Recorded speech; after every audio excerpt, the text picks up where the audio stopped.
Le projet ABV signifie déjà automatisation basse vitesse. Le projet ABV a deux objectifs en fait. Le premier est le développement d'algorithmes et de logiciels embarqués dans les véhicules pour réaliser une conduite automatisée, voire autonome. L'objectif étant d'aider le conducteur à choisir ses chemins, d'éviter de faire des accidents, d'aller plus vite, de se concerter avec les autres usagers de la route pour réaliser des trajets plus sûrs et plus rapides. Le deuxième objectif, c'est d'étudier la relation entre la machine et l'être humain.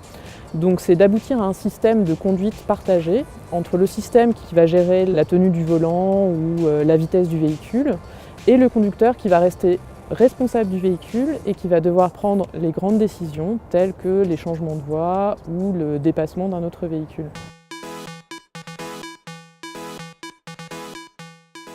Dans le cadre de l'automatisation de la conduite, on est obligé de doter le véhicule de moyens de perception, car de la même manière qu'un être humain va utiliser ses différents sens pour réaliser une action de conduite, le véhicule est obligé d'analyser et d'observer son environnement afin de prendre les meilleures décisions possibles.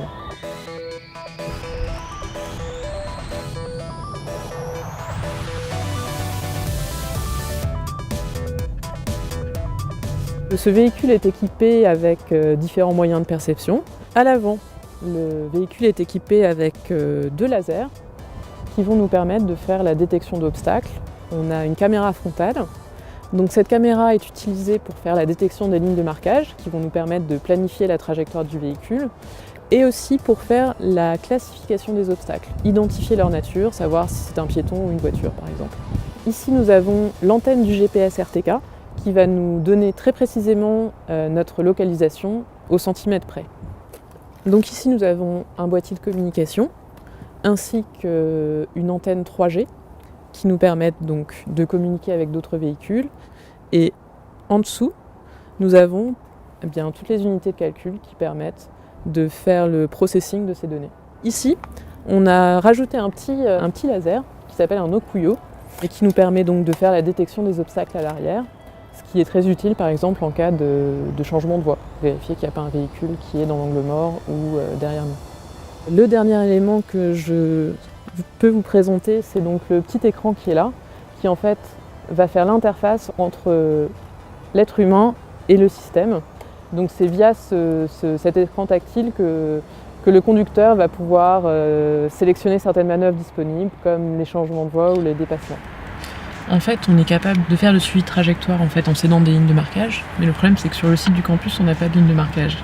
Donc on est obligé d'utiliser une autre techno, et donc ce qu'on utilise, c'est le GPS.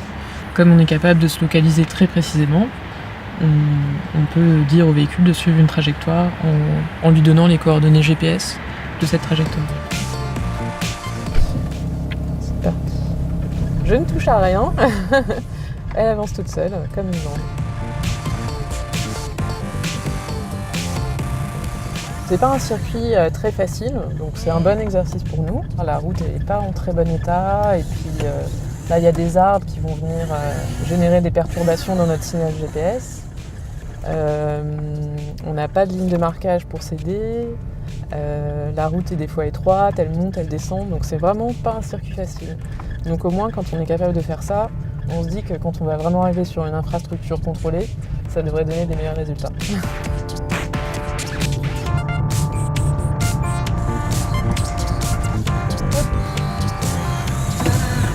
Et voilà, fin de l'itinéraire. À plus long terme, à plus grande échelle, on pourrait imaginer un système où les véhicules seraient partagés et donc un véhicule pourrait se déplacer d'un point A à un point B pour satisfaire une demande. Et là, effectivement, on réduirait notablement le nombre de véhicules et aussi les nuisances qui y sont liées, quoi. On ne peut pas envisager une ville durable sans envisager le système de transport adapté qui va avec. Un système qui doit être fiable, sûr et propre.